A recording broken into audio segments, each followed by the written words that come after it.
We're just starting to take a look at this bill. As you said, it was just released yesterday. And from what we can tell, we've been focusing on the impacts to the Medicaid program, which is only one important part of the bill. And from what we can tell, the Medicaid changes are very similar to those in the Senate's last version, which we analyzed a few weeks back. So we are still seeing very significant cuts to the Medicaid program. Now, what I had heard from one of the other administrators was the fact that the cuts would still be there, but they'd be off in the distance a few more years, just bit by bit. Is that correct? So my understanding is that the cuts, there is some tapering of funding over years, starting in 2020, but that was present in the prior version of the bill. So I don't believe that's changed between these two versions. But again, we're just starting to take a look at this and hope to have more analysis by next week. So it seems to me that Medicaid seems to be the sticking point for everyone who's involved with this. I think it's a big deal. This is the program that takes care of the state's lowest income patients, as well as nearly 100,000 children, a lot of older adults, and more than 200,000 people in the state overall. The cuts that are being proposed are very significant. So under the prior version of the bill, which again we think it is pretty similar, the state would lose about 40% of the funding for its Medicaid program between now and 2026. And that would have to be made up somehow. How would it be made up, Doctor? So I think that's the big question, and it's really hard to say how the state would adjust. The state could make up some of the difference by increasing spending, but of course, as you know, that's a questionable proposition in a year like now. We're looking at the state budget not having enough revenue already, so we need to increase state spending by a couple $1 billion over that same time period to make up for this loss, and it's hard to see how we do that. The state can adjust the Medicaid program by either cutting eligibility for benefits, by changing the reimbursement levels to providers, or by taking out certain types of health benefits that it currently pays for. We really don't know yet how the state would respond if this bill were passed, though. Sure. Now, what about the argument that so many have put forth that expanding Medicaid simply increases our federal deficit on into the future ad infinitum?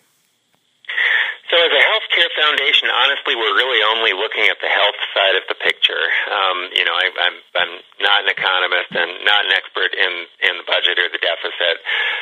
So we've really focused on just trying to understand what the impacts on health coverage, health care, and health care access would be.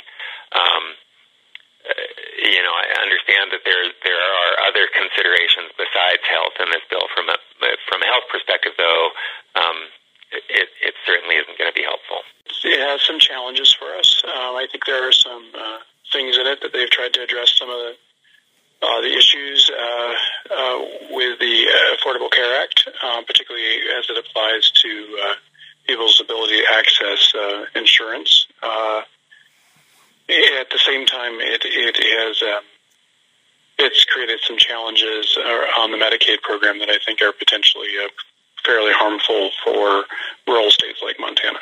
In what way would they be challenging for you here in Montana?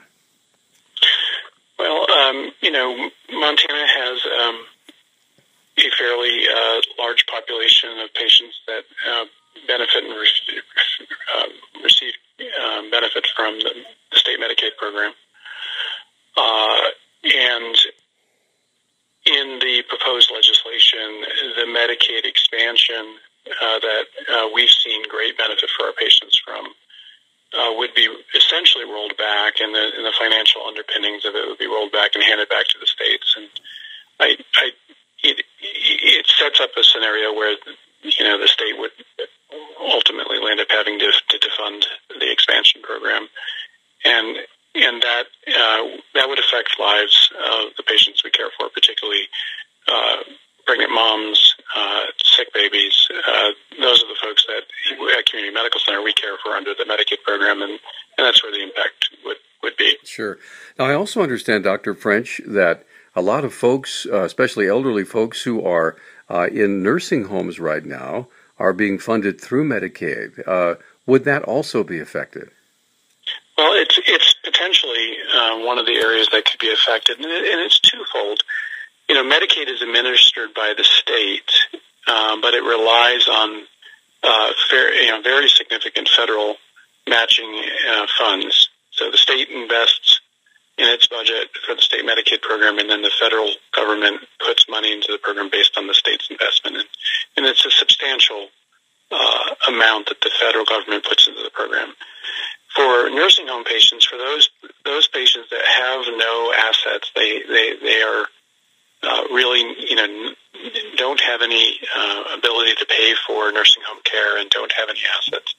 They then qualify for Medicaid, so they can be in a nursing home. We have limited Medicaid beds in the state, and any decrease in funding on that program would affect senior citizens that are in that situation.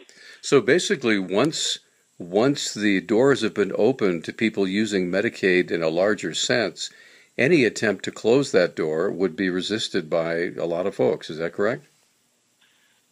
I would think so. I don't know that people always know that benefit's out there until they have a loved one that's in that position.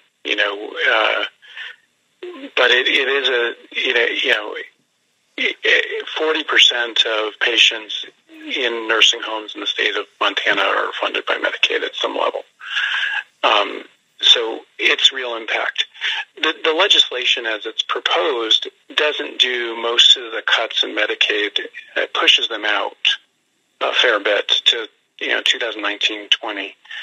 So initially, I don't think people would feel much effect at all. And that may have more to do with timing of elections as to why they've done it that way. But when the cuts come into play, lots of people will feel them.